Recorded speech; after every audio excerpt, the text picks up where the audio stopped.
You can hear what people are saying, but once you hear, there's some expectation that there is some action that goes along with what you hear. Because if you're just hearing, and people don't see action, at some point they stop giving you feedback. And one of the things that we say here at Harris Health is that feedback is a gift. And when we're given that feedback, we now have a responsibility to act upon the feedback that we are receiving. I love that. Feedback is a gift. That's so true. And I have heard that from a lot of different nurses, is that, yes, we've had opportunities to share our concerns, but nothing's done about it. Right. And so you're right. If it's done so many times, then they're just going to start giving feedback. Absolutely. I'll just tell you one. I'll give you one example. So last week I was at one of our clinics, and one of our employees, frontline employees, I love them all, gave me some feedback on our compensation.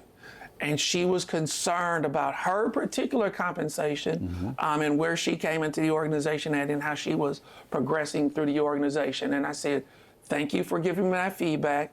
Now let me have an opportunity to go back and check into what you just told me.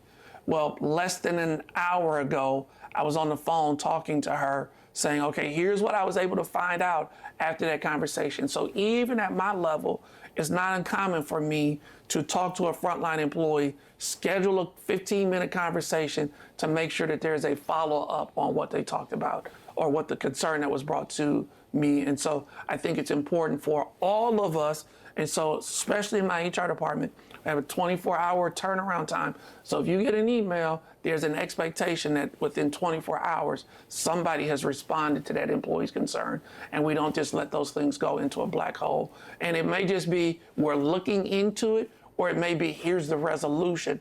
But I think it's important for us to acknowledge what we are hearing from the employees and not just to let them think nobody's listening. Right. No, that's excellent. That's a great lesson for other leaders. What would you say has been the most rewarding initiative that you've been involved in recently at Harris Health? I think one of the things that I've seen that has been very rewarding to me is in 2021, we increased our fertility benefits. And so it wasn't because we just did it.